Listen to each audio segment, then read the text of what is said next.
Oh my God, with such an introduction, I don't know what to do. Believe me. First of all, I have to tell you something. I keep looking at the topic itself of the conference, and I just learned this morning that Mark keeps on adding things to the main topic. Originally, it was only future of nation branding and tourism. Then it became sustainable tourism, which is all right, and international investment. Now, this morning, I realized that he's talking about future of global politics. So, my goodness gracious, this is going to be quite a salad. Anyway, unfortunately, since I also learned this morning that I was supposed to come and talk to you guys this afternoon, I didn't have time to listen to everybody this morning, so I rushed back to the hotel and write a few things. It's kind of hard to, Jesus Christ. It's kind of hard to come and talk about the same thing when everybody has the same task or assignment. So you could become repetitive. That's why I did not prepare any PowerPoint or anything like that. So let's see how it goes. Is there a future for nation branding? Or is it already here just because Simon Anholt said it? Is it really necessary to attract tourism and to lure investment? What kind of investment? Is the investment that we need in the developing countries? Or is it the type of investment that China is doing in the United States, buying billions of treasury bills and bonds? It's a different investment. Is it really a key element to export our goods? I mean, we're talking in this particular case about, small countries. I'm not talking about Germany, because everybody knows that, Germany builds Mercedes-Benz and BMWs, and so if it is made in Germany, it must be good, because the Mercedes are one heck of a car, aren't they? Now, what face do you present to the world? And I ask you the following question. How do I look? Do I look all right? Yeah, good. Who said that? What I'm saying is, do I look all right for this particular event? Am I well dressed, properly dressed? Would you like to be my friend? Just laugh. My point is the following. Yeah, I am to you an image now. But you don't know whether I beat the hell out of my wife, if I am alcoholic, if I abuse my kids, physically speaking, obviously. So it's not only image. You have to know the reputation.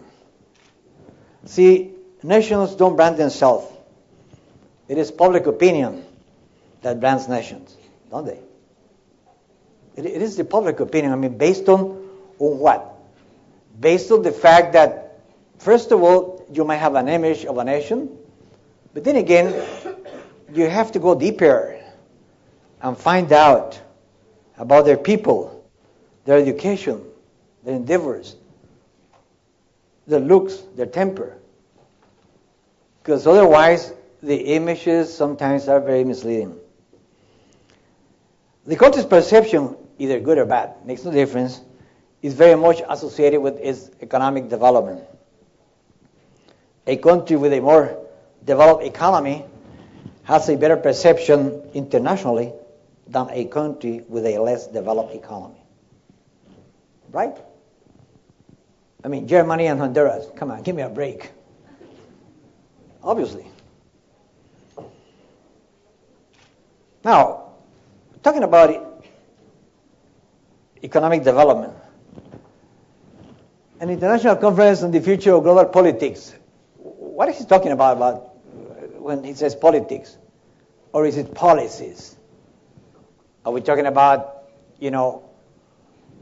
economic policy? monetary policies, development policies, education policies.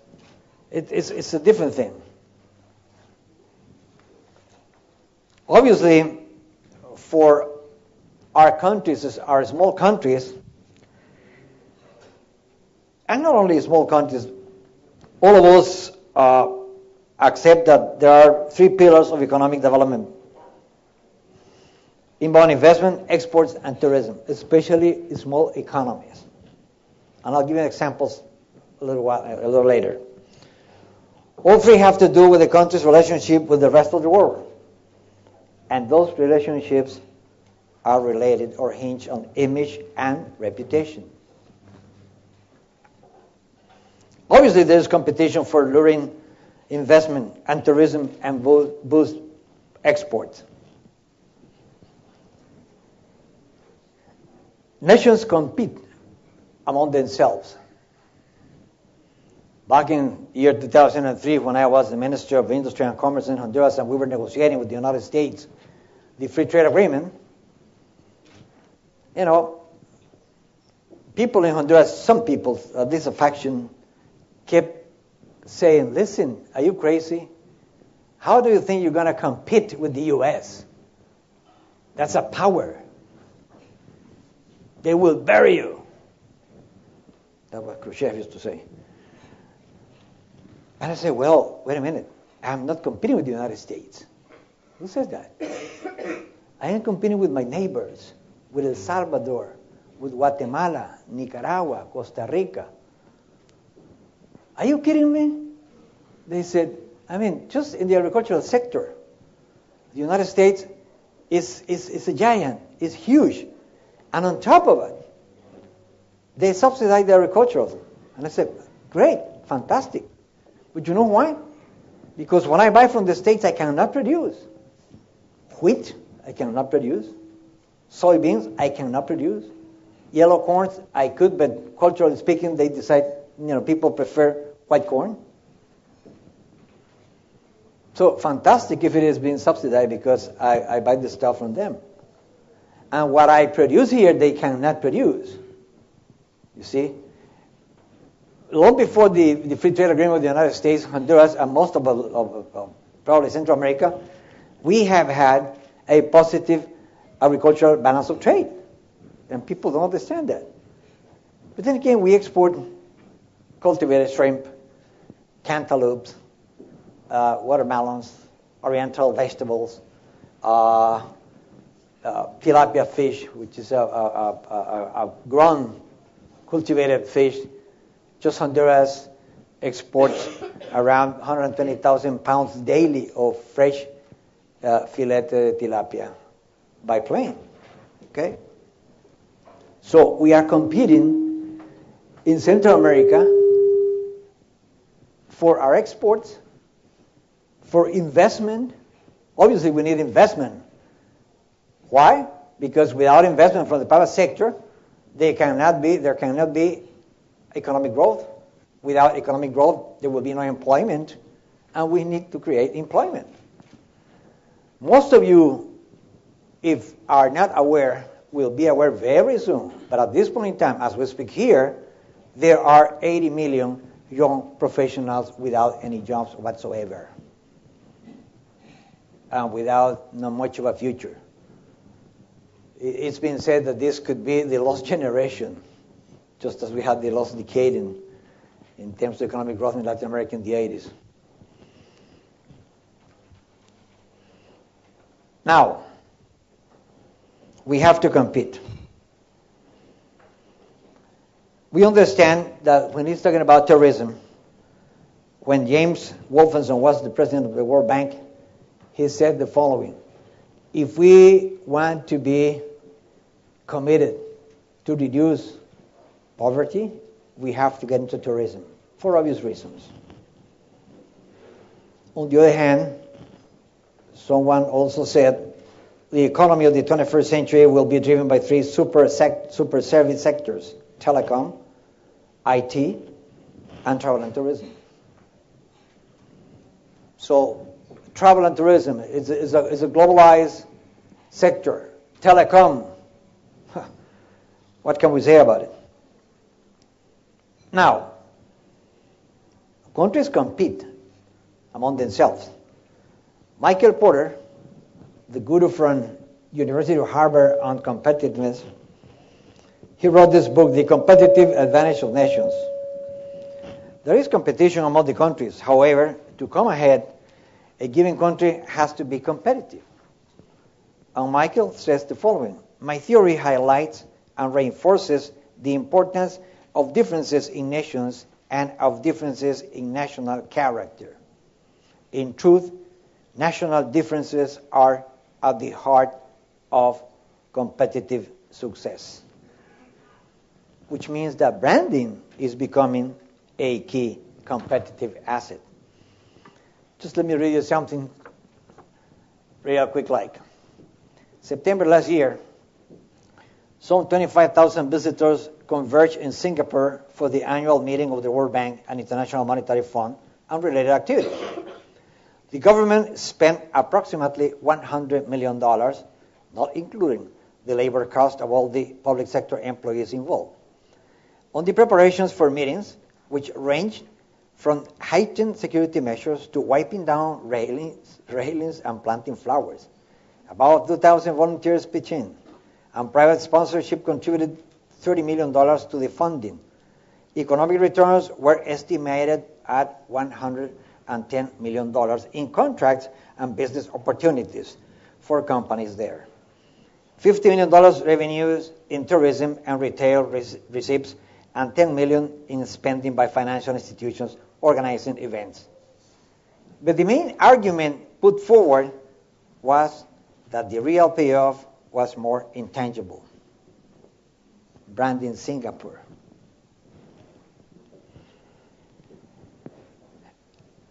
Some people have tried to put a value on a particular brand. According to Simon Anhol, he's attempted to calculate these things, and he believes that the Singapore brand, it's $106 billion, or 100% of the 2004 GDP. 25th out of 32 countries. Mind you, by the way, I'm talking billions here. I don't know if these are gringo billions or European billions. See, gringo billions only got 9 zeros, and European billions got 12. Anyway. So, by this what I'm saying is that image and reputations are becoming essential parts of the state strategy. So one needs to focus on developing a strategy that is aimed at creating an economic and social development plan.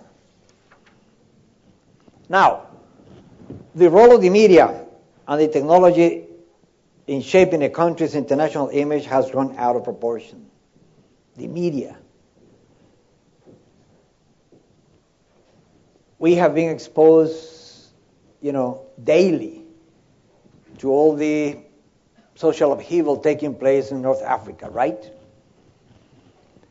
If I were to ask you, how would you brand Egypt at this point in time? And probably you would say, well, it's a country hungry for democracy and freedom or liberty. They got rid of Mubarak without firing one shot. I mean, he fired to them a few, but then again there was no response.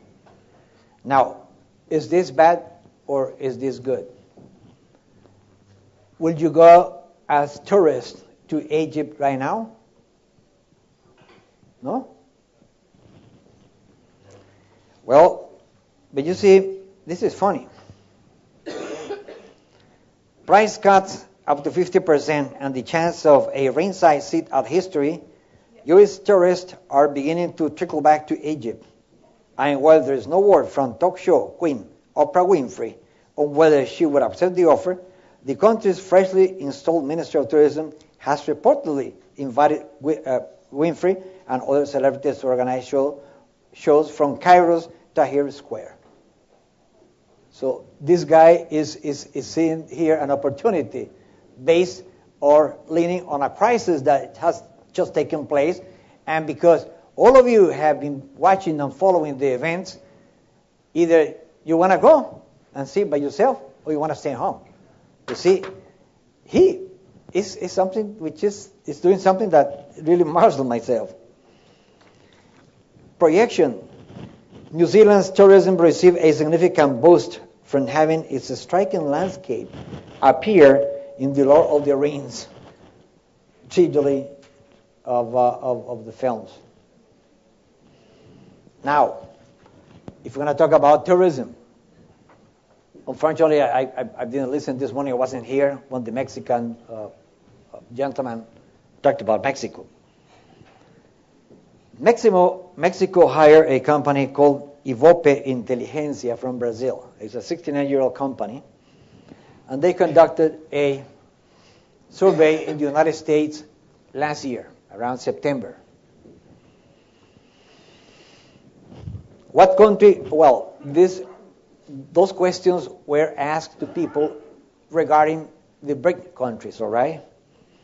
What country do you believe that is an attractive country for foreign investment? 62% India, 57% China, 50% Brazil, 15% Russia, 13% Mexico. What country do you think is an emerging market? China, 76%, India, 65%, Brazil, 47%, Russia, 19%, Mexico, 11%. We must remember, Mexico is next to the States, right?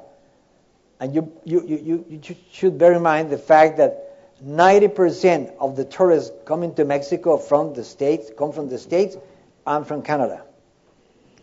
What country do you think will be an economic power in 10 years? China, 91%, India, 50%, Brazil, 26%, Russia, 18%, Mexico, 4%. What country do you think is a true democracy? India, 65%, Brazil, 55%, Mexico, 38%, Russia, 2%, China, 1%. What country do you think is a potential threat to the world peace? China, 86%, Russia, 69%, Mexico, 18%, India, 12%, Brazil, 4%. What country do you think has too much corruption? Mexico, 92%. Russia, 76%, China, 51%, Brazil, 31%, India, 24%. Basically, this is based on the fact that people listen to the news, watch television, read newspapers, and all these facts. What country do you think is too violent? 91% Mexico, Russia 37%, China 29%, Brazil 22%, India 12%. What country do you think is a great vacation destination? Brazil 77%, Mexico 46%, India 18%, China 16%, Russia 15%. What is the country that you personally would like to visit? Come on. Brazil 68%, Russia 46%, China 41%, India 40%, Mexico 32%. So, President Calderon obviously was impacted on this. So immediately he put together a good team of knowledgeable advisors and executives from the Ministry of Tourism, and they put together a very aggressive plan. Even Taleb Rafai was there. It must have been a week ago or so, the Secretary General of WTO. And he said, Mexican Presidente Felipe Calderón Monday signed a pact with the leaders of its tourism industry to try to push the troubled country to become the world's number 5 tourist destination by 2018. Becoming number 5 could generate, listen to this, more than 4 million direct jobs, perhaps 12 million more indirect jobs, and increase foreign currency income to $40 billion. He said that while Mexico has real and perceived problems such as drug cartel violence that has killed more than 34,000 people in the last 4 years and has spilled over to some tourist meccas such as Acapulco and Mazatlan, he says the country still welcomed 22 million and a half visitors last year. So what I'm saying here is that, first of all, obviously, the future of branding is here. And it's not by choice. It's because we have no choice. And we have no choice precisely because we get all these images of actions, activities, things that are taking place in Mexico, in China, in India, in the United States, in Wisconsin, in Madison, Wisconsin. And then it's for us to make up our minds. Is that a good country? Is that a bad country? Do I look good today? Yes, but you don't know me. You don't know whether I'm alcoholic or not. You see? So we have to go deeper. And the different governments have to really hire professionals on this particular matter and be able to manage. You have to manage your brand. You have to be able to do it properly. But then again, don't try to change the image of your country or to rebrand your country overnight. It will take from 10 to 20 years. Is it going to be too late? Get the heck out of me. But anyway, let's still be there and keep on trying. In the meantime, let's have a break. And I'll drink to that. And I rest my case.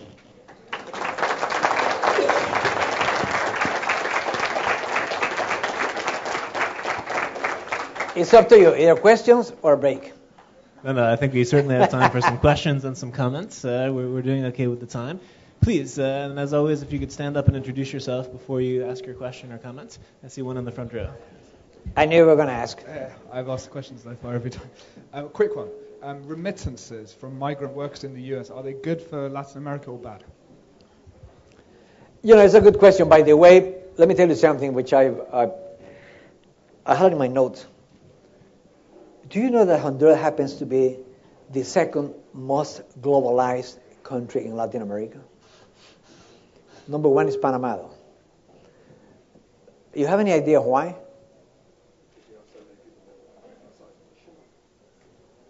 It's a combination of a lot of things. First of all, just look at Honduras, tiny Honduras. Our main market is the United States. The second market is Central America itself. The third is Europe. So we sell abroad. But we have to import from abroad as well. Raw materials, or soybeans, or wheat. Our loans come from abroad, either from the World Bank, from the Inter-American Development Bank, from the IMF, or from friendly governments.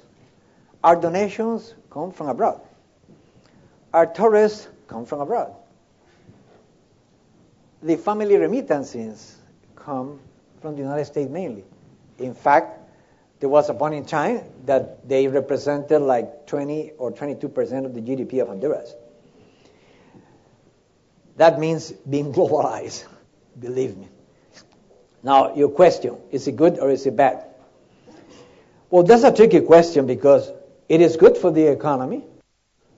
It is bad because what it reflects is the fact that we are not able to create enough jobs to maintain our people there in Honduras.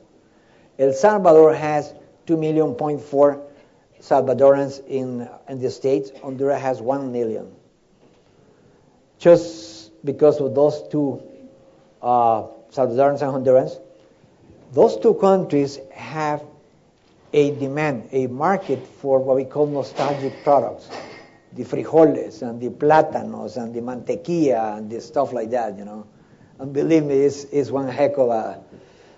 the amount of money that we export to the States, Honduras and El Salvador, in nostalgic products.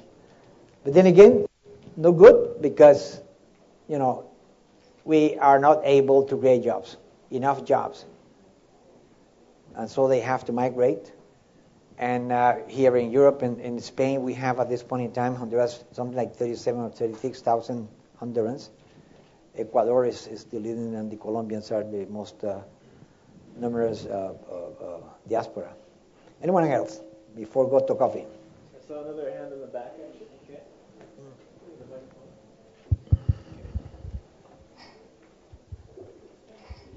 Thank you very much. First of all, Ambassador, it's really nice to talk to have the opportunity to talk to you. So thank you for coming. And I would like to ask you two different things. One would be a political question about your country. We know that you have taken office in September, so in Madrid as ambassador. So we can still say that you are at the beginning of your mission.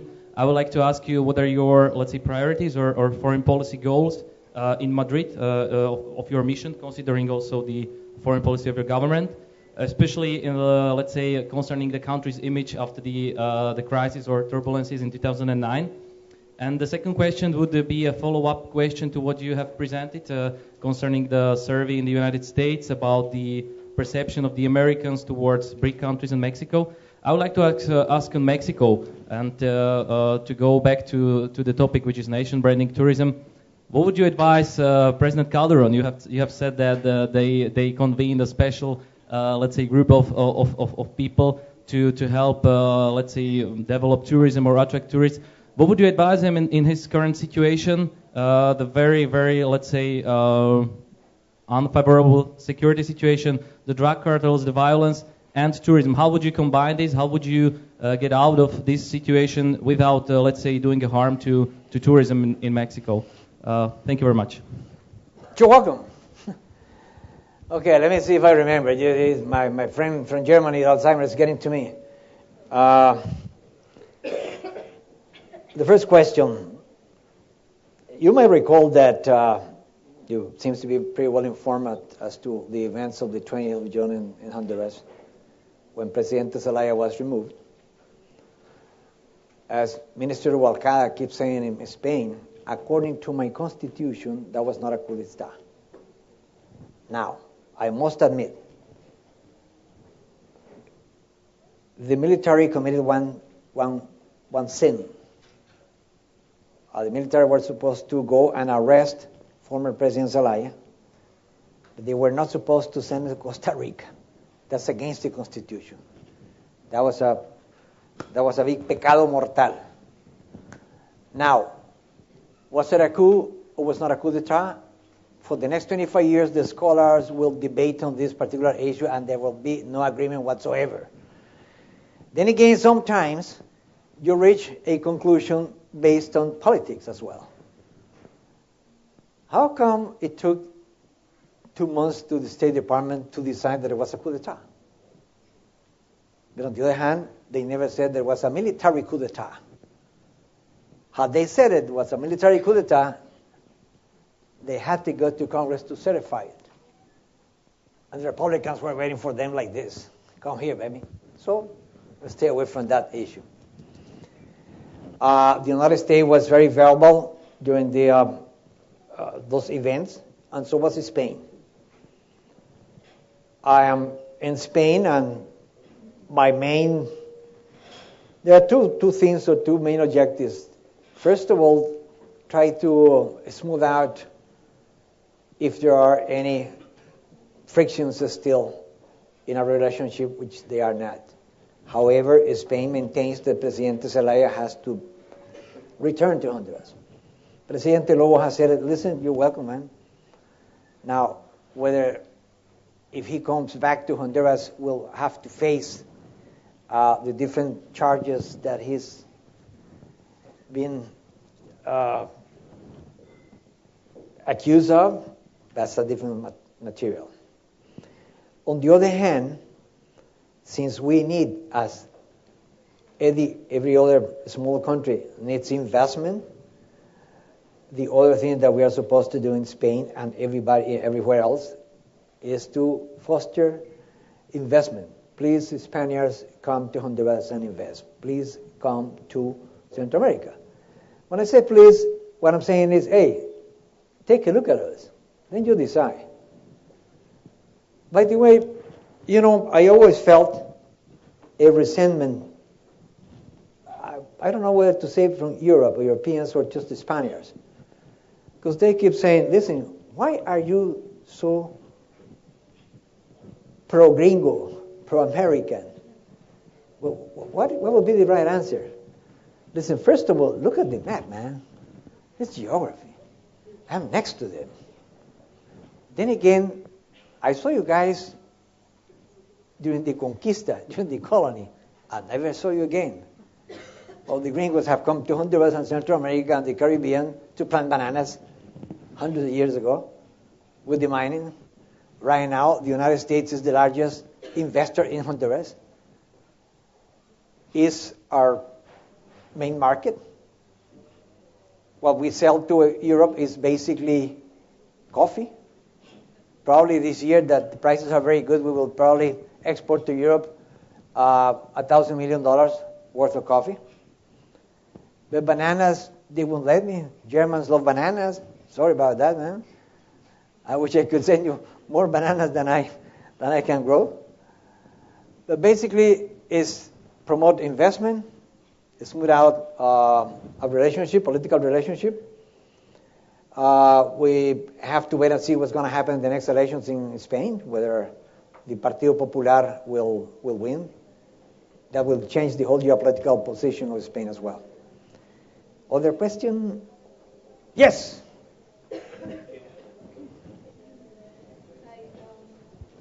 Final question. Hi, I'm Mary from Nigeria. I'm currently studying international tourism at the Robert Gordon University in Aberdeen. During your talk, you talked about image and reputation as two elements that help in nation branding. And you also talked about developing countries not having so much acceptance, maybe by tourists coming in. Now, I'd like to know if your reputation as a country and your image, it's not good, and the tourism sector of the country and the nation as a whole is not really good.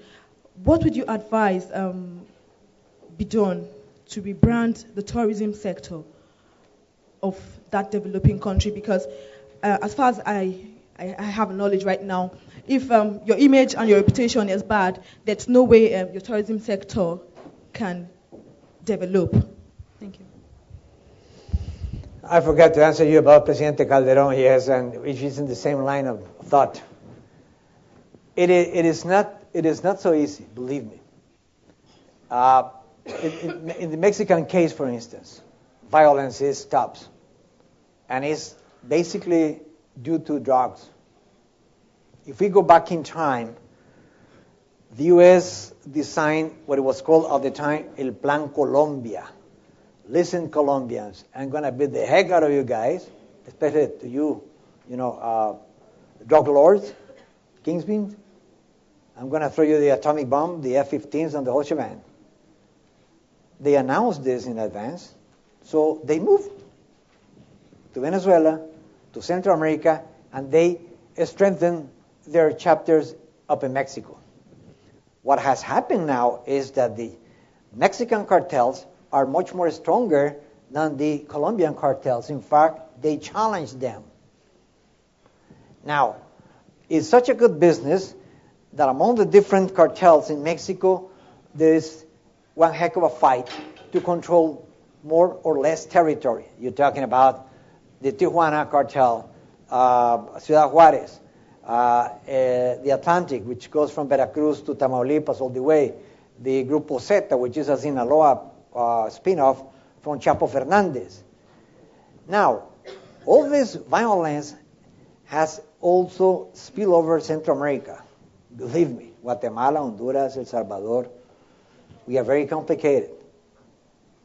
Now, as the U.S. designed the Plan Colombia, now they have come up with the Plan Mérida. Mérida is a Mexican city, okay? Now, the Plan Mérida, because there's too much violence in Mexico, man. And what's that? They're going to give me guns, grenades, helicopters? That's not the answer. In the case of Mexico, I'm going to say something that might not be the right thing to be said. But a lot of scholars also claim that if the U.S. were to legalize the drug, that would be the end of it. Just that it happened with the alcohol in the late 20s or early 30s.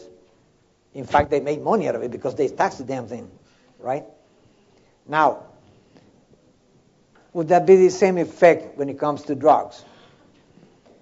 I don't know.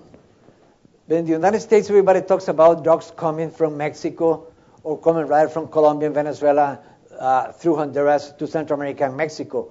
But nobody talks about the marijuana business in the United States, which is worth 40 billion with a B is in butter, dollars. Don't believe that in Napa Valley in California, they only grow grapes for wine. It will be a surprise. Okay. So it is difficult to answer your question as well. If you have a bad reputation, will people venture to go there or not? Even with the crime rate of Mexico, gringos keep coming down to Mexico.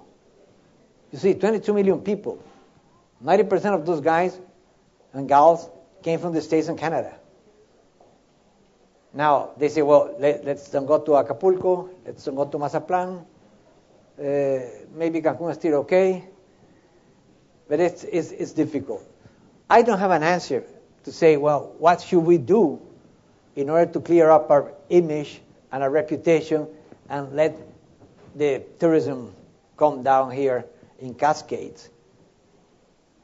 By the way, don't believe the movie, but something is going to happen in December 2012, according to the Mayan calendar. The Mayan calendar ends in December 22nd, 2012. And it's been there for the past 3,000 years. Why did they decide to end the damn thing on the 22nd of December 2012? I don't know. But in the meantime, I invite you to come to Copan in Honduras. Don't go to Tikal in Guatemala, don't go to Changuitza in Mexico. Let's go to Copan, okay? Thank you very much. I'll be seeing you downstairs.